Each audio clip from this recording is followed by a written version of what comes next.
Yes guys, അപ്പോൾ welcome back to AT podcast football club. അപ്പോൾ എന്തായാലും നമ്മുടെ ചാമ്പ്യൻസ് ലീഗിലെ ഫസ്റ്റ് വീക്കിന്റെ മാച്ചസ് എല്ലാം കഴിഞ്ഞു. ഫസ്റ്റ് വീക്ക് അല്ല, ഫസ്റ്റ് ഡേ മാച്ചസ് എല്ലാം കഴിഞ്ഞിട്ടുണ്ട്. ഇപ്പം ഞാൻ ഈ വീഡിയോ എടുത്ത് നിങ്ങൾക്ക് ഇടുമ്പോഴേക്കും അടുത്ത റൗണ്ട് മാച്ചസ് വരികയാണ്. ഉറങ്ങി എഴുന്നേറ്റ് വന്ന് എല്ലാം കൂടെ കഴിഞ്ഞപ്പോൾ നല്ല ലേറ്റായി. ഇന്നലെ നൈറ്റ് തന്നെ ഇടണമെന്ന് വിചാരിച്ചാണ്, പക്ഷെ നടപടിയായില്ല. അപ്പോൾ എന്തായാലും കിടിലൻ മാച്ചുകളായിരുന്നു. ചെൽസി തോറ്റു, ഇന്റർ മിലാൻ തോറ്റു, സ്പോർട്ടിംഗ് തോറ്റു, ആൻഡ് ബാഴ്സലോണ ജയിച്ചു. സോ അതിനെ കുറിച്ചൊക്കെ നമുക്ക് ഡീറ്റെയിൽ ആയിട്ട് സംസാരിക്കാം. എന്തായാലും welcome to AT podcast football club guys. അപ്പം ആദ്യം ഞാൻ അധികം കാണാത്ത കുറച്ച് മാച്ചുകളെ കുറിച്ച് പറഞ്ഞു പോകുന്നു വിചാരിച്ചു. അത് ചെൽസിയുടെ മാച്ചാണ്. സത്യം പറഞ്ഞു കഴിഞ്ഞാൽ ചെൽസിയുടെ മാച്ച് ഞാൻ കണ്ടതേ ഇല്ല. ചെൽസി അറ്റ്ലാന്റ മാച്ച് വന്നപ്പോൾ ഞാൻ ഓണസ്റ്റ് ആയിട്ട് വിചാരിച്ചു ഒരു ഡ്രോ അല്ലെങ്കിൽ ചെൽസി ജയിക്കും. ഇതായിരുന്നു എൻ്റെ മൈൻഡിൽ ഉണ്ടായിരുന്നത്. പക്ഷേ ഈ ചെൽസിയുടെ സ്ഥിരമായിട്ടുള്ള ഒരു കാര്യമുണ്ടല്ലോ, എവിടെയൊക്കെ നമ്മൾ വിചാരിക്കും ചെൽസി ഇപ്പോൾ ഈ സീസൺ നമുക്ക് അടിച്ചു തരും എന്നൊക്കെ വിചാരിച്ചാൽ വെച്ചാൽ അടിപൊളിയാക്കുമെന്ന് വിചാരിക്കുമ്പോൾ ചെൽസി കൊണ്ടേ കളയും. അതാണ് പേഴ്സണലി എനിക്ക് കണ്ടപ്പോൾ തോന്നിയത്. കാര്യം ഫസ്റ്റ് ജോ പെഡ്രോയുടെ ഗോളിൽ ലീഡ് ചെയ്ത് വന്നു. അത് ആദ്യം ഒരു ഓഫ് സൈഡ് ആയിരുന്നു, പിന്നീട് അത് ഗോളായി മാറി. പക്ഷേ പിന്നീട് അത് എന്താ പറയുക, സേഫ് ആക്കാൻ പറ്റിയില്ല, പോയിന്റ്സ് കൺവേർട്ട് ചെയ്യാൻ പറ്റിയില്ല. അവർ ജയിച്ചു എന്നുള്ളതാണ്, എന്ന് വെച്ചാൽ ചെൽസി തോറ്റു എന്നുള്ളതാണ്. അത് കഴിഞ്ഞ് എനിക്ക് സത്യത്തിൽ അതിന് മുന്നേ ബയന്റെ മാച്ച് ഞാൻ കണ്ടായിരുന്നു കേട്ടോ. അത് അത്യാവശ്യം നല്ല കളിയായിരുന്നു.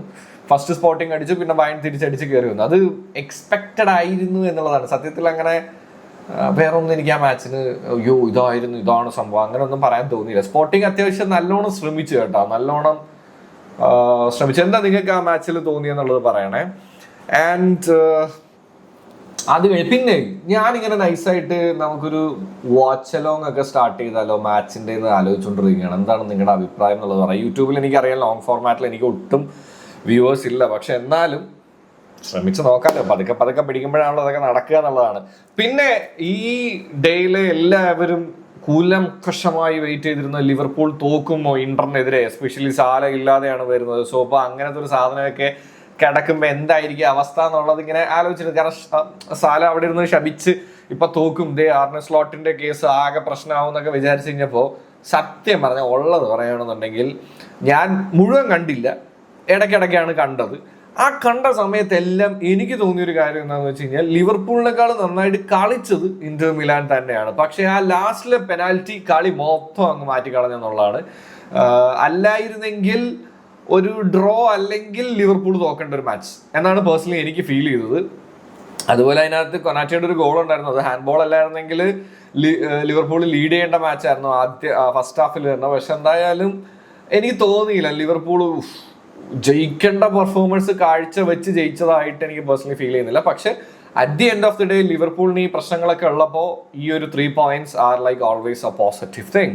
ഇനി നമ്മുടെ സ്വന്തം ബാഴ്സലോണ ചെൽസിയുടെ മാച്ച് കഴിഞ്ഞ് കഴിഞ്ഞപ്പോൾ ആൻസി ഫ്ലിക്ക് പറഞ്ഞിട്ടുണ്ടായിരുന്നു, you are going to see a different FCB Barcelona. And അത് പുള്ളിക്കാരൻ കാണിച്ചു എന്നുള്ളതാണ് കേട്ടോ. ഫസ്റ്റ് ലെവലിലും ഡിഫറൻസ് ഉണ്ടായിരുന്നു. ആൻഡ് അത് നമുക്ക് എക്സ്പെക്റ്റഡ് ആയിരുന്നു, ലെവൻഡോസ്കി വരും കളിക്കും എന്നുള്ള കാര്യങ്ങളൊക്കെ നമുക്ക് അറിയാമായിരുന്നു. പക്ഷേ ലെവൻഡോസ്കി പരിക്ക് കാര്യങ്ങളെല്ലാം കഴിഞ്ഞ് വന്നുകൊണ്ടാണെന്ന് തോന്നുന്നു ഒരുപാട് ചാൻസസ് കിട്ടി, പക്ഷെ പുള്ളി ഒന്നും കൺവേർട്ട് ചെയ്തില്ല. ഫസ്റ്റ് ഹാഫിൽ സത്യം പറഞ്ഞു കഴിഞ്ഞാൽ നമ്മളെ അവർ ശരിക്കും പൂട്ടി എന്ന് തന്നെ പറയണം. ഫിർമിൻ ആണെന്നുണ്ടെങ്കിലും ഫിർമിൻ എനിക്കിപ്പോൾ കഴിഞ്ഞ കുറച്ച് മാച്ചുകളായിട്ട് എന്തൊക്കെയോ ഒരു ലാക്കിംഗ് ഉള്ള ഫിർമിനായിട്ടാണ് എനിക്ക് പേഴ്സണലി ഫീൽ ചെയ്യുന്നത്. പക്ഷേ ഇതൊക്കെയാണെന്നുണ്ടെങ്കിലും സെക്കൻഡ് ഹാഫിലേക്ക്, ഫസ്റ്റ് ഹാഫിലും മൃഗീയ പൊസിഷൻസും കാര്യങ്ങളും ഒക്കെ ബാഴ്സയുടെ സൈഡിലായിരുന്നെങ്കിൽ പോലും നമുക്ക് ഈ പറയുന്ന പോലെ തന്നെ കാര്യങ്ങൾ നമ്മുടെ രീതിയിലേക്ക് കൺവേർട്ട് ചെയ്യാൻ പറ്റിയില്ല. ഒരു ഗോൾ വഴങ്ങുന്നു, സെക്കൻഡ് ഹാഫ് വരുന്നു, സെക്കൻഡ് ഹാഫ് തുടങ്ങി കഴിയുമ്പോഴാണ് ബാഴ്സയുടെ അങ്കക്കളി വരുന്നത് എന്നുള്ളതാണ് പേഴ്സണലി എനിക്ക് തോന്നിയത്. ഞാൻ മുമ്പും പറയുന്നുണ്ട്, ഈ സീസണിൽ നല്ല കഴിഞ്ഞ സീസണിലും ഹാൻസി ഫ്ലിക്കിന്റെ അണ്ടറിൽ വരുമ്പോൾ, ഹൈലൈൻ ഡിഫൻസിൽ വരുമ്പോൾ സ്വാഭാവികമായിട്ട് നമ്മൾ ഗോൾ വഴങ്ങിയിരിക്കും. അതിലിപ്പോൾ നമ്മൾ അത്ഭുതപ്പെട്ടിട്ടൊന്നും വലിയ കാര്യമൊന്നുമില്ല. പിന്നെ നമ്മൾ ഡിഫൻസീവ് ടീം അല്ലപ്പ, അപ്പം മിനിമം ഒരു ഗോളൊക്കെ വഴങ്ങുക എന്ന് പറയുന്നത് അത് ഇതിനകത്ത് പറയുന്ന ഒരു ക്ലീശേ പരിപാടിയാണ്. അതിൽ നമ്മൾ അത്ഭുതപ്പെടണോ അല്ലെങ്കിൽ ഇങ്ങനെ പോയാൽ എങ്ങനെ ആവുമെന്ന് ചിന്തിച്ചു കഴിഞ്ഞാൽ എന്തായിരിക്കും എന്ന് വിചാരിച്ചു കഴിഞ്ഞാൽ അല്ല.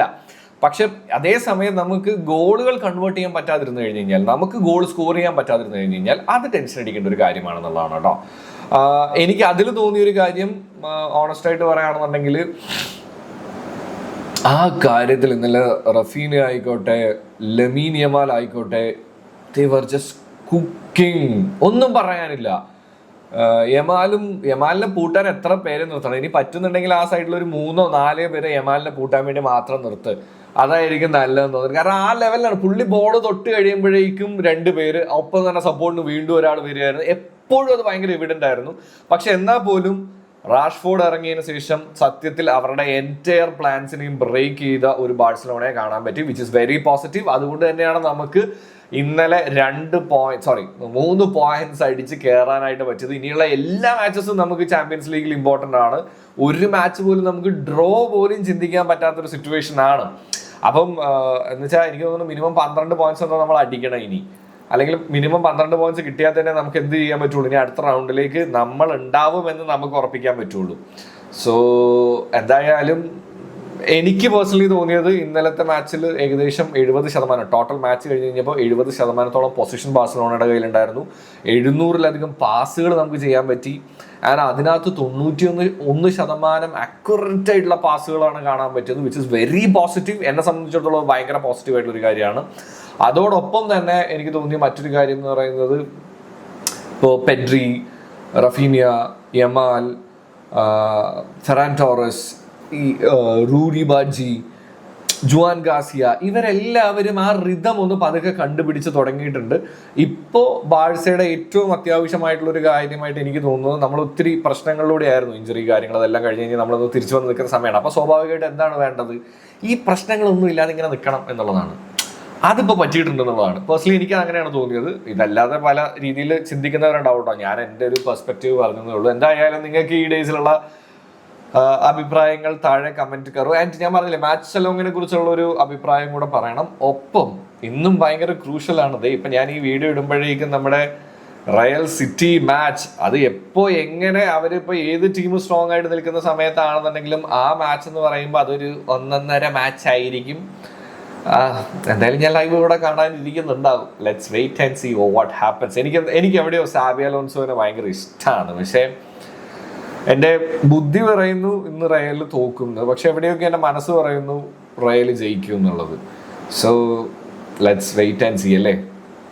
എന്തായാലും നമ്മുടെ വീഡിയോസ് കാര്യങ്ങളൊക്കെ ഇഷ്ടമാണെന്നുണ്ടെങ്കിൽ, ഇതുപോലെ ലോങ് ഫോർമാറ്റ് വീഡിയോസ് ഞാൻ റെഗുലറായിട്ട് ചെയ്യണം എന്ന് നിങ്ങൾക്ക് താല്പര്യപ്പെടുന്ന തോന്നലുണ്ടെന്നുണ്ടെങ്കിൽ ഒന്ന് താഴെ കമൻറ്റ് ചെയ്യുക. ഒപ്പം തന്നെ guys, please do subscribe my channel and also like ആണെങ്കിലും കമന്റ് ആണെങ്കിലും ചെയ്യുക. നിങ്ങളുടെ അഭിപ്രായങ്ങളും കൂടെ അറിഞ്ഞാൽ കൊള്ളാമെന്നുണ്ട്. സോ അത് എന്ത് തന്നെയാണെന്നുണ്ടെങ്കിലും, വിമർശനമാണെന്നുണ്ടെങ്കിൽ അങ്ങനെ അതും കൂടെ ചെയ്യുക എന്ന് ഉറപ്പിച്ചുകൊണ്ട് ചിൽ കുപ്പിച്ചിൽ.